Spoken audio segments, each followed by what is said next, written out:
Why don't we talk about return of serve philosophy and shot selection in today's case study video, where I break down a very short point between two professional players. And what I'm going to share with you today, you can apply yourself.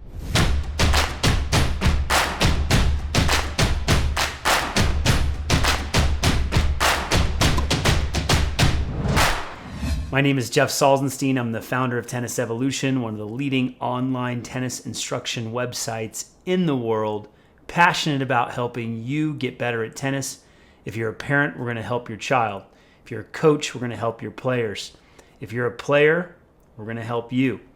And in today's video, I want to really give you an inside look at what high-level players are doing with their return of serve and what you should be doing with your first ball. If you're the server, what you should be doing with the first ball after the serve. There's a big mistake that's made here. I want you to watch this entire video because we're going to be revealing some amazing, powerful tips to help you get better. All right, let's start out. The opponent on the far side is serving. He's hitting his first serve. Now, I want you to notice the court positioning of the returner here. Notice how far back he is.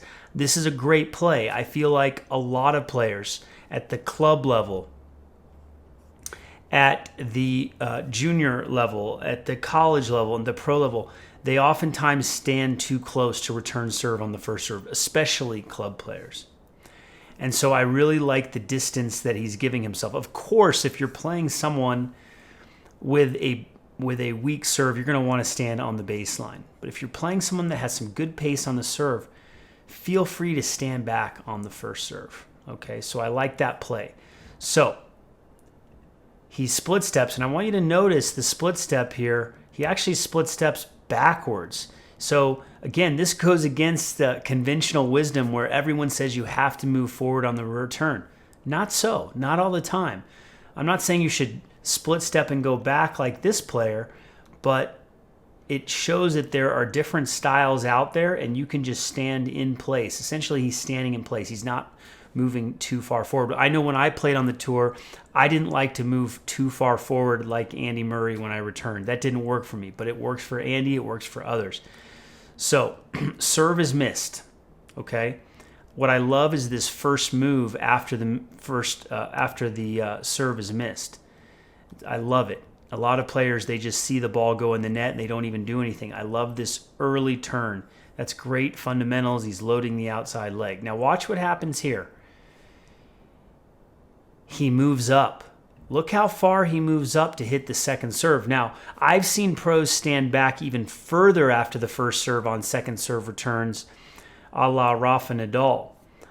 In this case, he's moving up on the baseline, and I like this play a lot. So that's a big difference between the positioning with the first serve and the second serve. Now, let's see what he does when the ball is tossed in the air.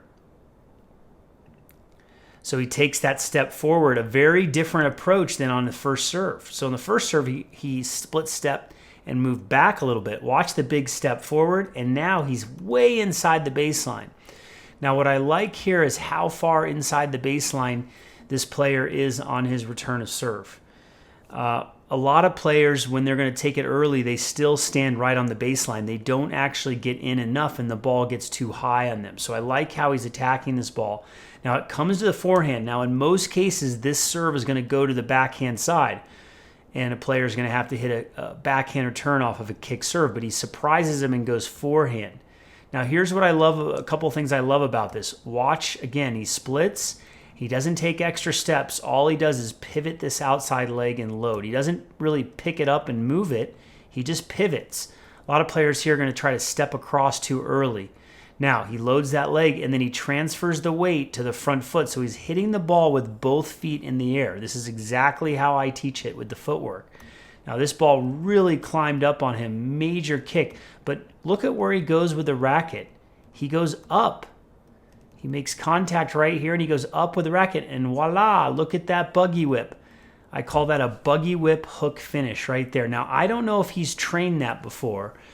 or has been training that. That might be natural, but I see a lot of players swinging across their body and not using the buggy whip here.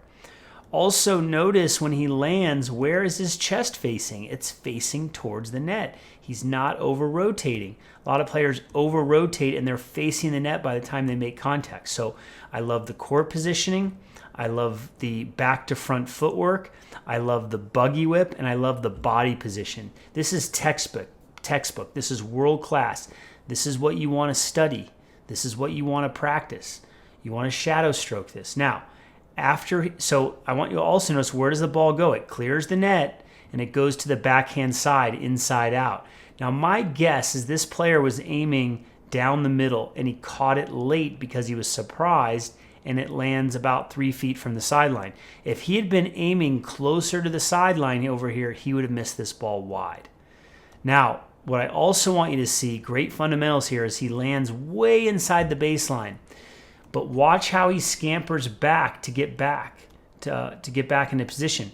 So he goes from, this is amazing, he goes from hitting the ball 2 to 3 feet inside the baseline, and by the time the ball is crossing the net, he's still inside the baseline. He takes 2 steps back and a couple of little split hops, and by the time he makes contact, he's way behind the baseline. This is amazing. And look at where he recovers. He doesn't recover to the middle. He's giving the down the line, and he's taking away the cross court. All right, let's shift the focus to the other side of the net here, because there's a classic mistake being made. This is why I wanted you to stay for the whole video. Great second serve. Ball comes back to the backhand. He's running wide on his first ball, and he rips it down the line and misses it. I mean, he hits it so well. And I like this long miss, 2 feet long. I like how well he hit it. But in my view, I feel like, in my estimation, he should have gone right back at the player into the ad cage. This is the cage area of the court. So if this is area A right here, and this is area B, or what we call the deuce cage, this is area C, call the ad cage, and this is area D. I believe he should have hit this backhand right back into C, or the ad cage. The other option would have been going to this spot right here, which I call the inside corner. Learned that from Sterling Struther, one of my friends and mentors and coaches.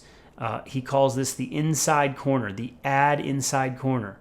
If these are the outside corners over here on the sidelines and the baseline, this is the inside corner. You aim here or you aim to the cage. You don't go down the line on this first ball. It's too low percentage. This is a mistake that a lower level pro is going to make. Novak Djokovic, he's going to go right back here. And these are the subtle details, the things I'm discussing in this video that are going to help you get to the next level. Understanding where to position yourself on the return. Understanding when you're stretched to use the buggy whip. Recovering back behind the baseline for the first ball. And then having better shot selection as the server and coming back to the ad cage on your first shot. Now that was a power pack lesson. There was a lot of content in there. I hope you absolutely enjoyed it. I enjoyed making this video for you, and if you're not subscribed already, please subscribe. Hit that subscribe button, turn on your notifications, make sure we get that bell to ring, and give us a like if you enjoyed this video. Now, before you go, I've got a free gift to offer you. I am big on giving powerful lessons away, and because I want you to get better faster. And we have a free tennis course to offer you. We've got lessons on single strategy, double strategy, the serve, the forehand, and footwork. Okay, it's all inside this free course. All you have to do is click the link below, and you can download the Tennis Evolution app. Now, the reason I've created an app is I know that players and coaches and parents are going to consume the content and get better faster. That's why we have this free course inside the app. We want you to pick it up today. You can register or sign up by clicking the link below or somewhere in this video. I hope you enjoyed this video today, and we'll see you at the next one.